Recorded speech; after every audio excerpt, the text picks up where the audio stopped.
Good evening, everyone. It is fantastic to see so many of you here tonight for this late evening pre-clubbing event.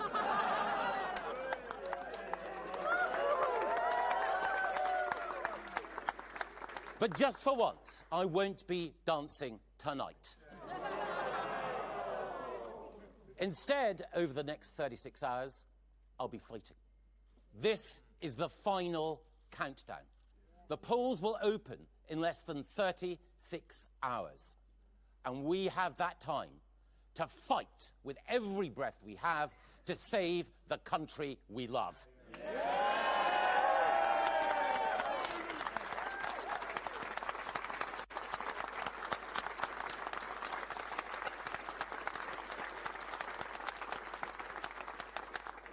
I want you to vote here in Chelsea and Fulham for the great Greg Hands.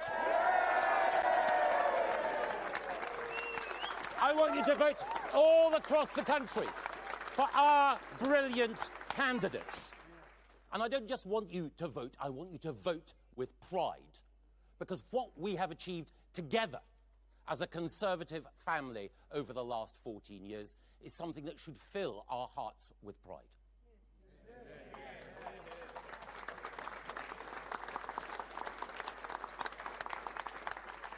When we came to office in 2010, our country was tumbling down the education league tables. Our children were not getting the schooling that they deserved. And the worst thing, the poorest children were increasingly falling behind their wealthier counterparts as the gap between the fortunate and the forgotten was increasing. And that was under Labour. What did we do? We reversed that. So now our children are the best readers in the Western world. Our schools are the best in Europe. Our children have a brighter future, all down to us, the Conservative Party.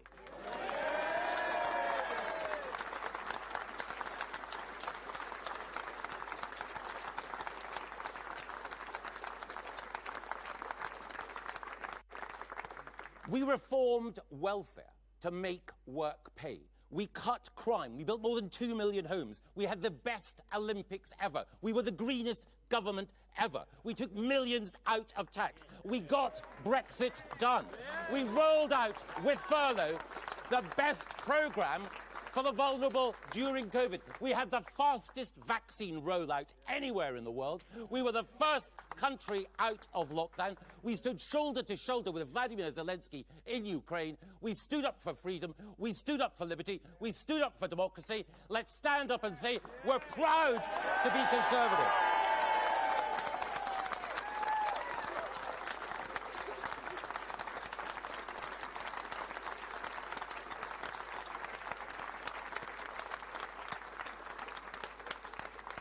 And let's stand up to say that we are proud that Rishi Sunak is our Prime Minister.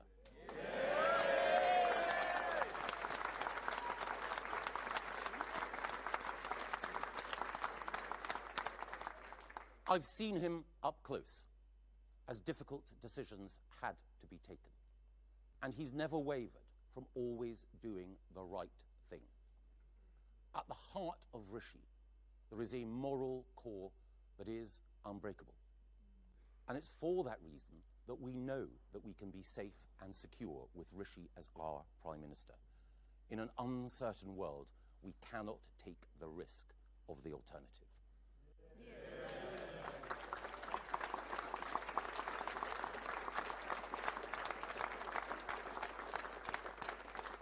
Because while Rishi has been putting defence spending up and getting inflation down, what has Keir Starmer ever done for us? He's the man who twice argued that Jeremy Corbyn should be our Prime Minister. This Corbyn-hugging, tax-raising, referendum-denying, flip-flopping apology for a leader should never be allowed anywhere near number 10.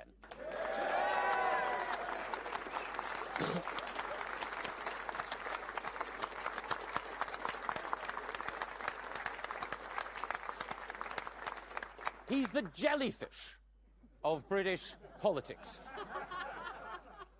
transparent, spineless, and swept along by any incoming tide.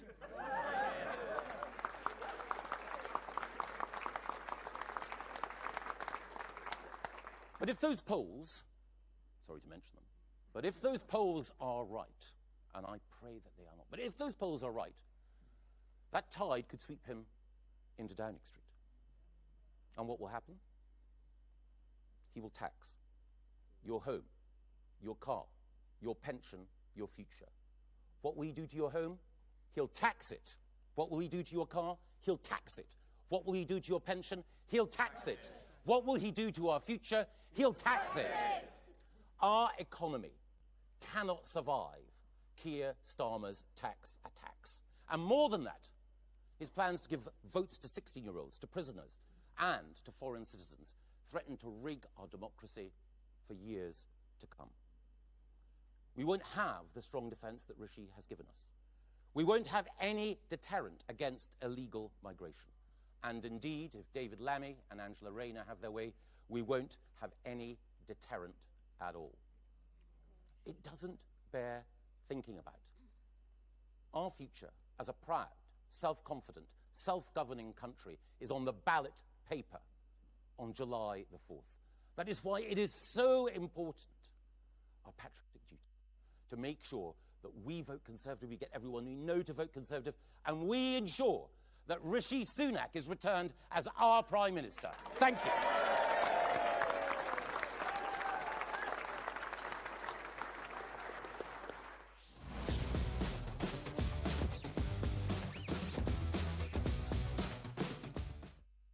Please welcome Boris Johnson.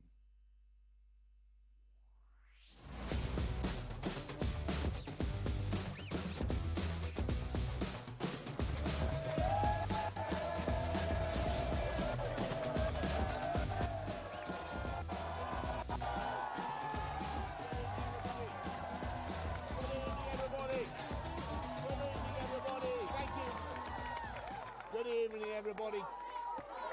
Good evening. Good evening.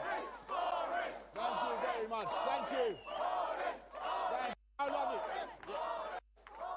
Thank you so much, everyone. Can I first of all say how wonderful it is to see you all again? I feel deprived of your company, and how grateful I am to all of you for everything that you've been doing over the last few weeks, and for coming so late tonight to this venue, way past Keir Starmer's bedtime.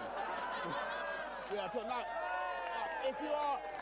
if you are slightly surprised to see me, I want to be absolutely clear that I was glad when Rishi asked me to help. Of course, I couldn't say no, and I'm here for one reason and one reason only, which is the same reason as all of you, all of us are here.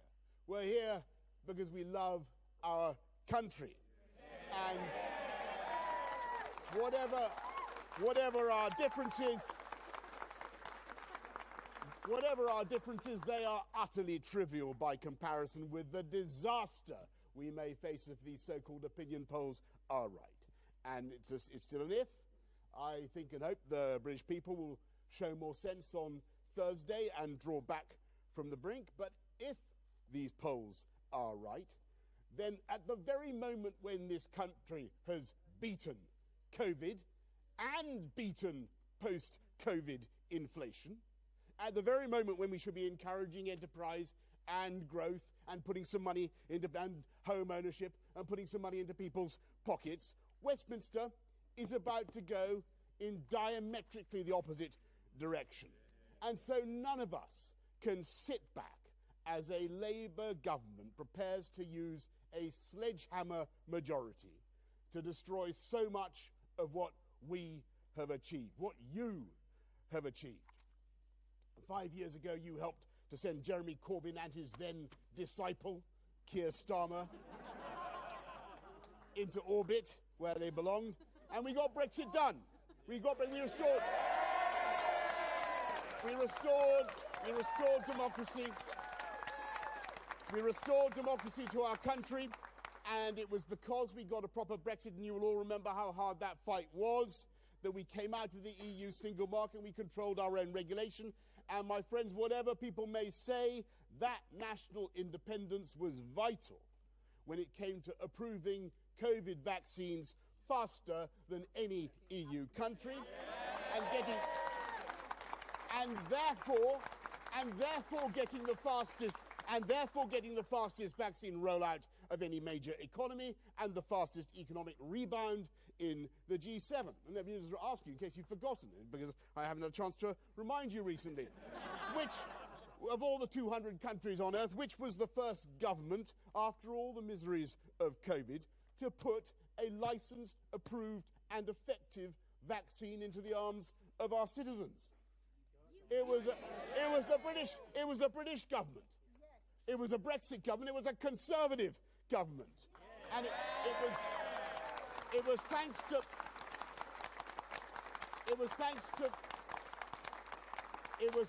Brexit, which you helped to deliver. This country was able to take the lead in standing up for Ukraine, in delivering the AUKUS agreement, many other things, taking back control of our money, our laws.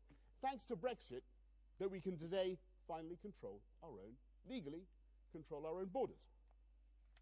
And is it not therefore the height of insanity, if these polls are right, that we are about to give Labour a supermajority, which they will use to make us nothing but the punk of Brussels, taking EU law by dictation with no say on how that law is made, paying into Brussels budgets again, you watch, as the price for access, scrapping the Rwanda scheme, just as it is on the verge of coming into force, just as it is being imitated by governments around the world, and just as actually being to act as a deterrent, and bringing back uncontrollable free movement as the price of Starmer's deal with the EU. Now, do you think this country really wants to give Starmer that kind of mandate?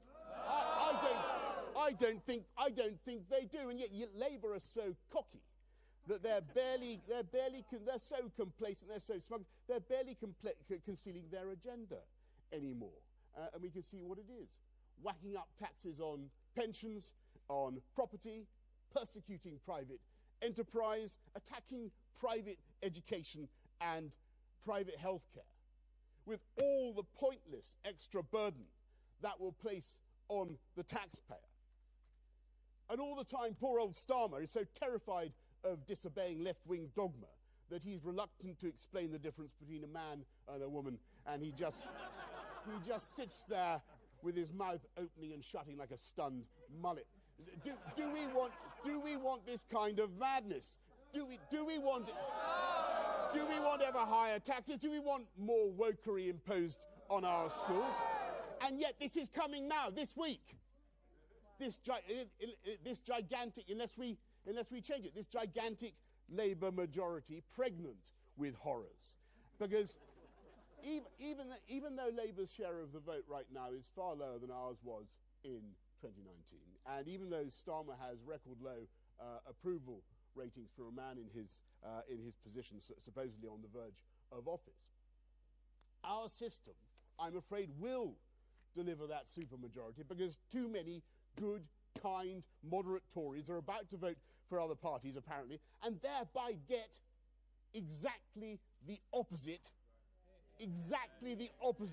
of what they really want. Even if those other parties turn out to be full of Kremlin crawlers who actually make excuses for Putin's 2022 invasion of Ukraine. They say Putin's a good operator, puffing their cheroots. Putin's a good operator, runs a tight ship, you know. Well, if that's what they mean by a man who shoots journalists and poisons his opponents and murders thousands of innocent Ukrainian civilians, I say shame on them. They can achieve...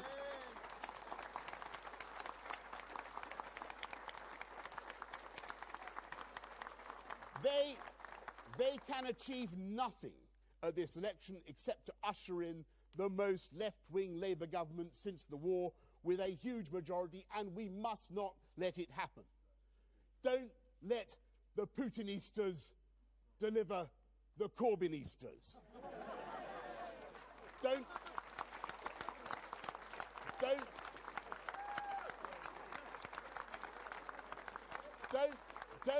let Putin's pet parrots give this entire country psittacosis, which is a disease you get, by the way, from cozying up to pet parrots. Ladies and gentlemen, friends, if you actually want higher taxes next week, this year, if you feel you've got a few thousand to spare, then vote Labour on Thursday. If you want uncontrolled immigration and mandatory wokery and pointless kowtowing to Brussels again, then go right ahead, make my day, vote for Starmer. But if you want to protect our democracy and our economy and keep this country strong abroad by spending 2.5% of our GDP on defence, which Labour still refuses to commit to, then you know what to do, don't you, everybody? There's only one thing to do. Vote Conservative on Thursday, my friends. And I know you will. I know you will. But in the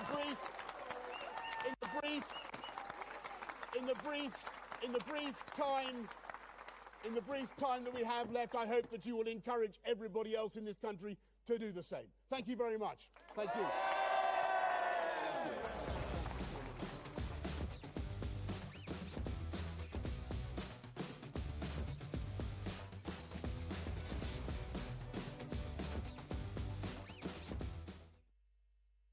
Please welcome Rishi Sunak.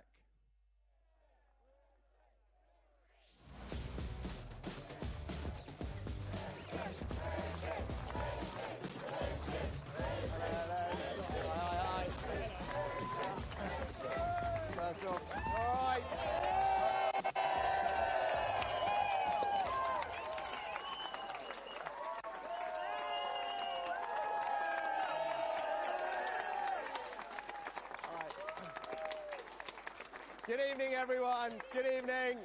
Well, first of all, I've got to thank Boris for being here. Thank him for his support. Isn't it great?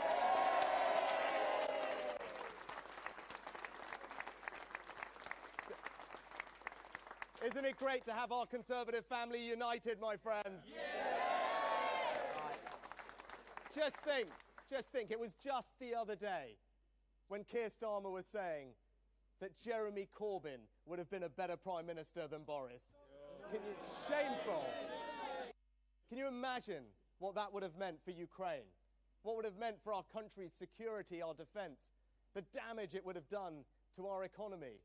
In both 2017 and 2019, Keir Starmer put his personal ambition ahead of our country's national interests. And that is just one of the many reasons that over the next 48 hours, we must do everything we can to stop him getting into number 10.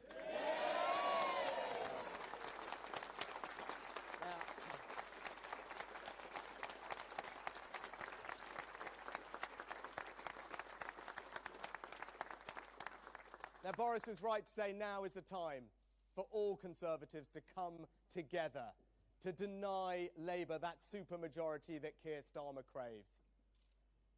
We have 48 hours to save Britain from the danger of a Labour government. Now, I don't need to tell all of you in London what that looks like. Sadiq Khan whacking up council tax by 70%, pricing motorists off the road with ULEZ, allowing knife crime to soar. But it doesn't stop there. Labour have bankrupted Birmingham, the largest local authority in Europe. And people there are paying the price with 20% higher council tax.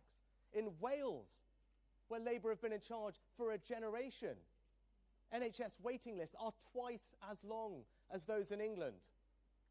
Welsh education standards are the worst in Great Britain, and their 20-mile-an-hour speed limit is hammering the Welsh economy and slowing down and infuriating Welsh motorists. We have got to make sure that Britain does not sleepwalk into this. It is our job, it is our duty to spend the next 48 hours waking everyone up to the danger of a Labour government. So I say to all of you, I say to every Conservative, don't surrender to Labour, fight for every vote, fight for our values.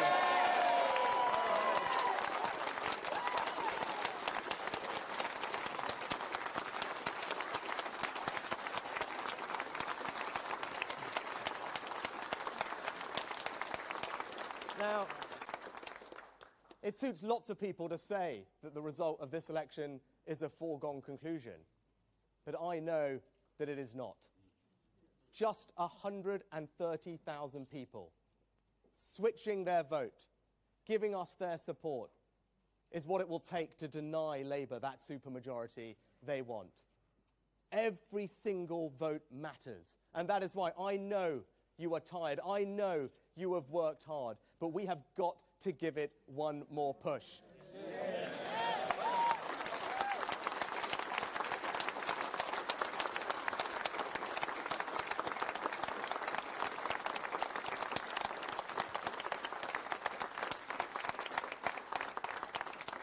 Every single door you knock, every single leaflet you deliver, every single call you make over the next 48 hours can make the difference.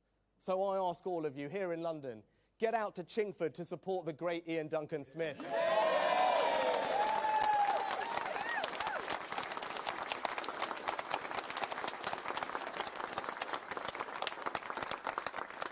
Ian's 30 years of service. He saved Whipps Cross Hospital, standing up to inappropriate plans for high-rises, tackling antisocial behaviour. He champions his values and his area with passion and determination. But I also want you to get out right here in Chelsea and Fulham and support the brilliant Greg Hand.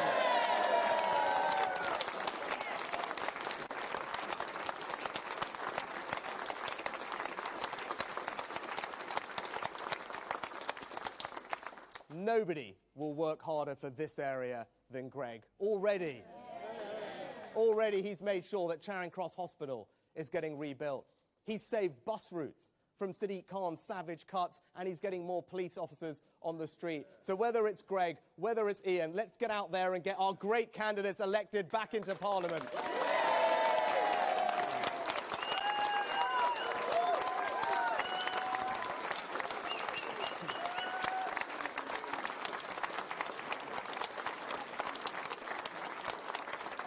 Now, there's also someone else I want to pay tribute to, someone who has served not just our party, but our country with distinction. David, it's fantastic to have you here.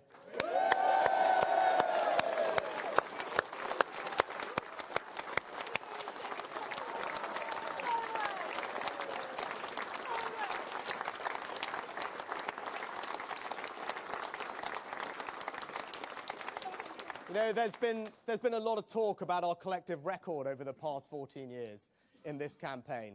But I'll tell you this, in 2010, starting with David's leadership, we rescued this country from Labour's bankruptcy.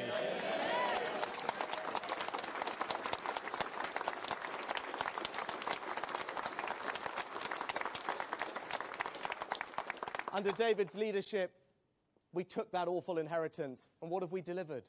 As you heard from Michael, the third fastest growth in the G7, 800 jobs a day created, restored our financial security and public finances so we could support the country through COVID, through the energy bill crisis. We've halved crime. We've made sure that our school children under Michael's reforms are the best educated in the Western world. We've introduced the triple lock.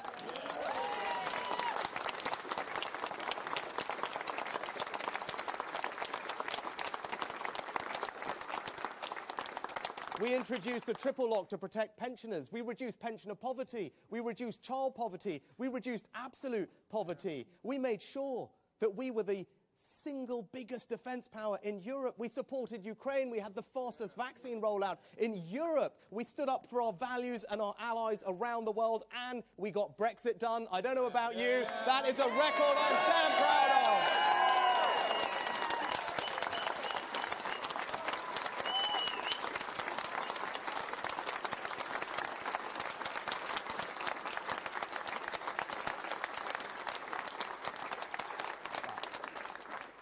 But we have to acknowledge that in spite of that, people are hesitant about giving us their support again in this election. And I am not blind to their frustrations with me, with our party. It's been a very difficult few years for our country. And of course, we haven't got everything right.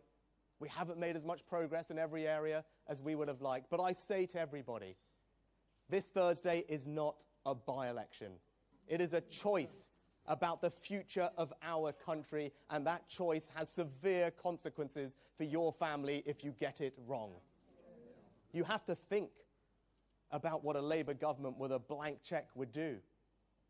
You saw in the debates, Keir Starmer's not going to do anything about tackling migration, is he? No. We've got a deterrent, and when the rest of Europe has realised that our approach is the right one, he would scrap it, release illegal migrants onto our streets, make us the soft touch of Europe when it comes to our defence.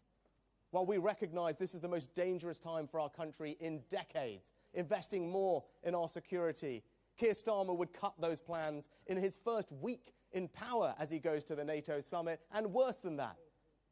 The person who would be our Deputy Prime Minister, our Foreign Secretary, the people who would deputise for him on national security, don't even believe in our nuclear deterrent. When it comes to our energy security, they would be in hock to ideological environmental extremists, making us more reliant on foreign energy and saddling people with thousands of pounds of bills. And when it comes to protecting our women and girls' spaces and services, they will not do that because, unlike us Conservatives, they simply do not understand that sex means biological sex.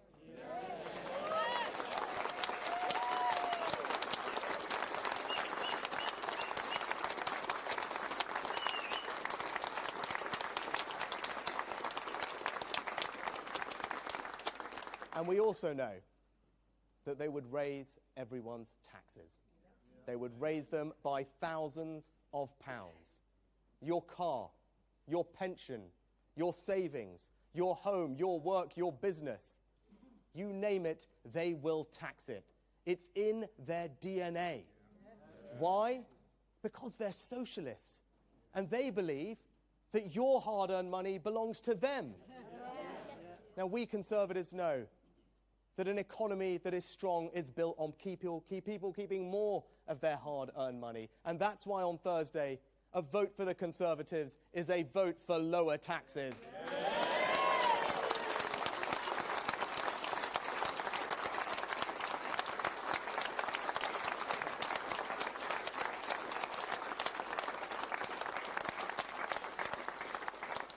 Tax cuts that we will deliver at every stage of people's lives. For everyone in work, a tax cut, building on the progress that we've made under Jeremy, making sure that everyone's hard work is rewarded. Tax cuts for the self-employed as we abolish self-employed national insurance, supporting the entrepreneurs, the risk-takers, as we build a culture of enterprise. Tax cuts for young couples buying their first home so that everyone can fulfill that aspiration of home ownership. Tax cuts for families, because we know that family is the most cherished special thing in all of our lives. And tax cuts for pensioners, because if you have worked hard all your life, you deserve dignity and security in retirement, not a retirement tax under the Labour Party.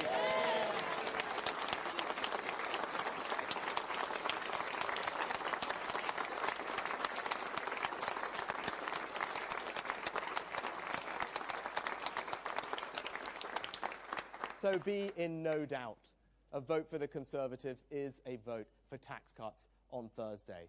We want Rishi. Thank you. And I'll just say this. Right? I love our country for what it has done for my family.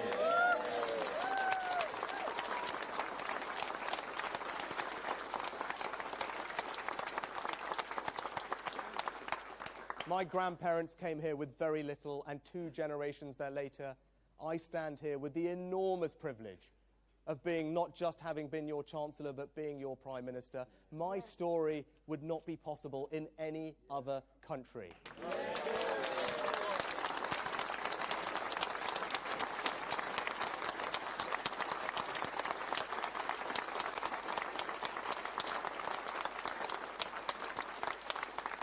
And so if I have the enormous privilege of continuing to serve as your Prime Minister, I will work day and night to deliver for you and deliver for everyone in our country, just as this country has changed my family's lives. But as we come to the end of this election, our message is clear. It is only our Conservative Party that can deliver the financial security that families need with tax cuts. It is only our Conservative Party that shares people's values of hard work, of aspiration, of opportunity, of security. It is only our Conservative Party that will stand up for everyone. So I say this again. Do not surrender to Labour. Let's get out there and fight for every vote. Let's fight for our values. Let's fight for our vision of Britain. Thank you.